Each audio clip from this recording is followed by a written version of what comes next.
పార్లమెంట్లో Adani issue divert చేసేందుకు అధికార పక్షం తీవ్రంగా ప్రయత్నిస్తుందని ఫైర్ అయ్యారు ఎంపీ మల్లు రవి.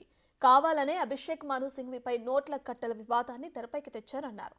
ఆయన సీట్ మీద డబ్బులు కట్టలు పెట్టి డ్రామా క్రియేట్ చేశారని చెప్పారు. ఇక తెలంగాణలో కాంగ్రెస్ ఏడాది పాలనలో అనేక అద్భుతాలు సృష్టించిందన్నారు Mallu Ravi.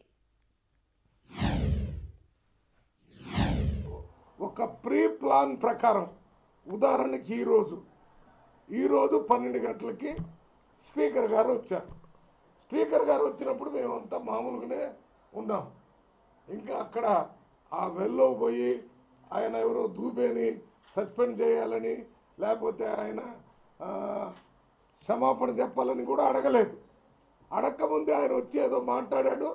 House is urgent 12 o'clock అంటే అసలు అది ఎప్పుడో నిన్న వాళ్ళ బీజేపీ ప్రభుత్వం ప్రధానమంత్రి వీళ్ళు ఇచ్చిన డైరెక్షన్ ప్రకారం స్పీకర్ గారు కూడా వచ్చి ఏమాత్రం హౌస్లో నడపడానికి ప్రయత్నం కూడా చేయలేదు, అడగటం కూడా చేయలేదు, చేశాడు.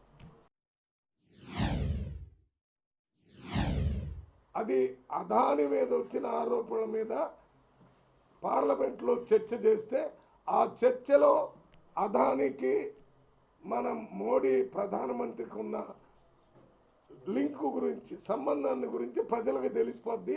అది బీజేపీ ప్రభుత్వానికి వ్యతిరేకమైంది కాబట్టి అసలు చర్చలు లేకుండా చేయాలని నేను అనుకుంటున్నాను. ఇదే రకంగా రేపు వచ్చే 20వ తారీఖు దాకా చేస్తే నేను వచ్చినటువంటి రాష్ట్రం తెలంగాణలో 1 సంవత్సరం లోపలనే 10 సంవత్సరాల్లో కేసీఆర్ గారు కానీ టీఆర్ఎస్ పార్టీ కానీ కొత్త బీఆర్ఎస్ పార్టీ వాళ్ళు కానీ చేయలేనటువంటి పనులన్నీ కాంగ్రెస్ పార్టీ రేవంత్ రెడ్డి గారి నాయకత్వంలో చేయటం జరిగింది. రేవంత్ రెడ్డి గారు వచ్చిన 100 రోజుల్లోనే మహిళలందరూ ఉచితంగా బస్సులో తిరిగే అవకాశం కల్పించారు. ఇప్పుడు కూడా నడుస్తుంది.